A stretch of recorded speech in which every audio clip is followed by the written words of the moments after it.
बदनाम ससुराल।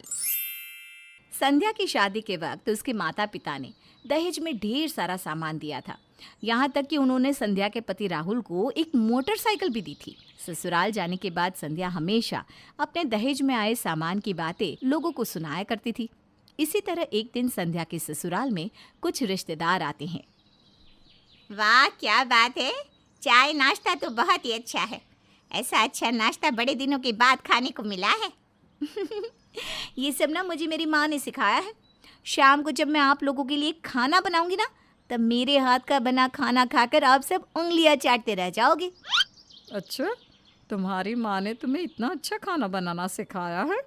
हाँ, मेरी माँ बहुत ही टैलेंटेड है। वैसे अब जब मेरी माँ की बात निकल ही गई है, तो आप लोगों को याद दिला दूं कि जिस सोफे के ऊपर आप सब बैठी हो ना, वो सोफा मेरी माँ ने ही दिया है। इतना ही नहीं, इस हॉल में रखी हर चीज़ मेरे साथ दहेज में आई है। मेरे घर वालों ने दहेज देने में किसी तरह की कोई कमी नहीं रखी। हाँ, तुम्हारा दहेज का सामान तो बहुत अच्छा है। मेरे ससुराल वाले बहुत किस्मत वाले हैं जो इन्हें मैं मिली हूँ, वरना इतना सारा दहेज लाने वाली बहू बहुत कम होती हैं। चलिए आप सब मेरे कमरे में चलिए, मैं आपको अपना टीवी दिखाती हूँ। मेरे कमरे का टीवी देखकर ना आप सब हैरान रह जाओगे। संध्या के मुंह से लगातार दहेज की बातें सुनकर उसकी सास संगीता को सिर दर्द होने लगता है। अरे संध्या बहू, ये सब यहाँ हमसे मिलने आए हैं, तेरा दहेज देखने नहीं आए। अब बस पे कर। क्यों? मैं ऐसा गलत क्या कह रही हूँ जो आप मुझे चुप कराने की कोशिश कर रही हो? मैं तो अपने मायके से आए दहेज की तारीफ कर रही हूँ ना, इसमें क्या बुराई है? अरे बहू, कोई बुराई नहीं है, लेकिन हर चीज़ लिमिट में अच्छी लगती है। तू लगातार सिर्फ दहेज की बातें करती रहती है ना, इसलिए तेरी बातें सुनकर मेरे सिर में दर्द होने लगता है। अगर आपके सिर में दर्द हो रहा है तो सर दर्द की गोली खाकर चुपचाप सो जाइए। बेकार में मुझे क्यों परेशान कर रही हो? देख बहू, तू अकेले में मेरे साथ चाहे जैसा बर्ताव कर, मुझे कोई आपत्ति नहीं होगी, लेकिन कम से कम रिश्तेदारों के सामने तो मेरी नाक मत कटवा। ये सब तो आपके हाथ में है सासू माँ। आप मुझे छेड़ोगी तो मैं शांत नहीं रहने वाली। अरे आप लोगों के घर में था ही क्या, सिर्फ सामान के नाम पर कुछ बर्तन और थोड़ा बहुत पुराना सामान। मेरे आने के बाद ये घर घर लग रहा है। ढंग की कुर्सी खरीदने की हैसियत नहीं है और मुझे चुप करा रही है। बस बहुत हो गया, तू तो हद से ज्यादा आगे बढ़ रही है। तो क्या कर लोगी आप? मैंने कोई गलत बात नहीं की, इसलिए मुझे किसी का डर नहीं है। रुक जा, राहुल को आने दे, तब तुझे बताती हूँ। इत्तेफाक से तभी वहाँ राहुल आ जाता है। क्या हुआ माँ, तुम इतने गुस्से में क्यों? अरे देख बेटा, संध्या बहू दहेज की बड़ाई करते हुए हमारी बेइज्जती कर रही है। मैंने इसे शांत रहने के लिए कहा तो उल्टा ये मुझे धमकी दे रही है। संध्या, मैं भी तुम्हारे दहेज की तारीफें सुन सुन के तंग आ चुका हूँ। हमारे घर में इतने सारे रिश्तेदार बैठे हैं और तुम हो कि माँ से बदतमीजी कर रही हो। चलो माँ से माफ़ी मांगो, वरना ठीक नहीं होगा। मैंने तो आज तक अपनी माँ से माफ़ी नहीं मांगी, फिर तुम्हारी माँ से माफ़ी कैसे मांग सकती हूँ? मैं अपनी अकड़ के साथ रहना पसंद करती हूँ, समझ गए ना? अगर तुमने मेरे ऊपर ज़्यादा ज़ोर ज़बरदस्ती की ना, तो सोच लेना इसका अंजाम बहुत बुरा होगा। संध्या के मुंह से ऐसी बातें सुनकर वहाँ बैठे सभी रिश्तेदारों को बड़ी हैरानी होती है। अरे अब जाने भी दो, क्यों छोटी सी बात का बतंगड़ बना रहे हो? संध्या बहू तू शांत हो जा, और संगीता तू भी अपने दिमाग को ठंडा कर। हाँ, अब ये सब बातें छोड़ो। मैंने सुना है कि तुम्हारे शहर में एक बहुत ही अनोखा मंदिर तैयार हुआ है। चलो आज मंदिर घूमने चलते हैं। ठीक है, मैं अभी टैक्सी बुक करवा लेता हूँ।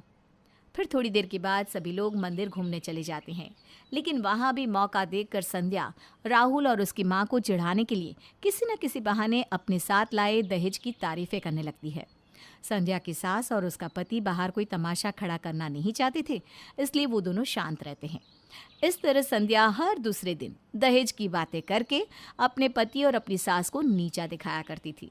फिर एक दिन राहुल अपने कुछ दोस्तों को घर पर खाना खाने के लिए बुलाता है। संध्या सभी के लिए स्वादिष्ट खाना बनाकर तैयार कर देती है। वाह राहुल, क्या बात है, भाभी तो बहुत ही स्वादिष्ट खाना बनाती है। मैं तो हर काम में एक्सपर्ट हूँ, बस आपकी ये दोस्त किसी काम के नहीं है। अरे कितने कम पैसे कमाते हैं महीने में, पता नहीं आगे गुजारा कैसे चलेगा। वो तो शुक्र है मेरी माँ ने ढेर सारा दहेज दिया है, जिस वजह से इस घर में रौनक आ गई है, वरना इस घर का भगवान ही मालिक है। नहीं नहीं भाभी, ऐसी बात नहीं है। राहुल बहुत मेहनती है, देख लेना, एक न एक दिन ये ज़रूर तरक्की करेगा। क्या खाक तरक्की करेंगे? अरे जिस मोटरसाइकिल पर बैठकर ऑफिस जाते ना, वो मोटरसाइकिल भी मेरी माँ की दी हुई है। अगर मैं वो मोटरसाइकिल मैं इनसे अभी वापस ले लूँ ना, तो इन्हें पैदल ऑफिस जाना पड़ेगा। अरे इनकी तो साइकिल खरीदने की हैसियत नहीं है, तरक्की कहाँ से करेंगे। संध्या की ये बात सुनकर राहुल उसे इशारे से चुप रहने के लिए कहता है, लेकिन संध्या राहुल को नजरअंदाज कर देती है। ये तो थी मोटरसाइकिल की बात, और दूसरी बात बताऊं, ये रोज ऑफिस जो कपड़े पहनकर जाते हैं ना, वो कपड़े भी दहेज में आए हैं। यहाँ तक कि इस वक्त इन्होंने जो कपड़े पहने हैं, वो भी मेरी माँ ने दिए हैं। मेरे आने से ये घर घर बना है, वरना इनकी हैसियत ही क्या थी। राहुल की बेइज्जती होते देख उसके साथ साथ उसके दोस्तों को भी काफी शर्मिंदगी महसूस होती है। तभी राहुल अपना आपा खो बैठता है। बस बहुत हो गया संध्या, तुम्हारी जैसी बीवी तो किसी दुश्मन को भी ना मिले। ऐसा लगता है जैसे तुम हमसे किसी जन्म की दुश्मनी निकाल रही हो। मैं तुम्हें और बर्दाश्त नहीं कर सकता। इसी वक्त निकल जाओ मेरे घर से। हाँ बेटा, आज तूने खुलकर बिल्कुल सही बात कही। ये बहू नहीं बल्कि हमारा खून चूसने वाली डायन है। मैं भी इसे नहीं झेल सकती। इसके बर्ताव के कारण मोहल्ले में सर उठाकर चलना मुश्किल हो गया है। सभी लोग मुझे देखकर मेरा मजाक उड़ाते हैं। इसे वक्त घर से बाहर भगा दे।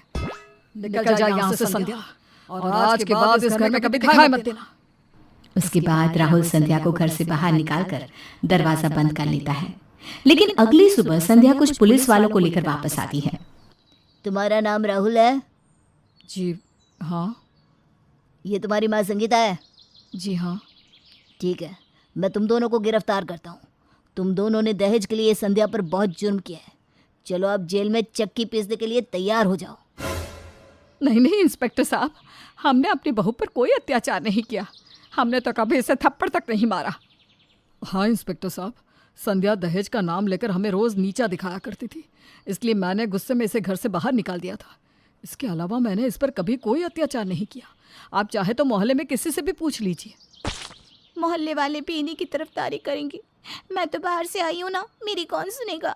संध्या जी आप चिंता मत करिए, मैं सब ठीक कर दूंगा। राहुल, अगर आज के बाद तुमने और तुम्हारी माँ ने संध्या को ज़रा भी तकलीफ पहुँचाई तो फिर मैं तुम पर और तुम्हारी माँ पर दहेज का ऐसा केस लगाऊंगा कि तुम दोनों ज़िंदगी भर जेल में सड़ते रहोगे। इस वक्त तो मैं यहाँ से जा रहा हूँ, दोबारा मुझे तुम दोनों की शिकायत नहीं मिलनी चाहिए। पुलिस वाले की धमकी सुनकर राहुल और उसकी माँ बुरी तरह घबरा जाते हैं। पुलिस वाले के जाते ही संध्या दोनों माँ बेटे को चिढ़ाते हुए घर के अंदर दाखिल हो जाती है। माँ, ये तो बहुत बड़ी चालबाज निकली। अब हम क्या करेंगे? संगीता एक लंबी आह भरकर कहती है, बर्दाश्त बेटा, बर्दाश्त।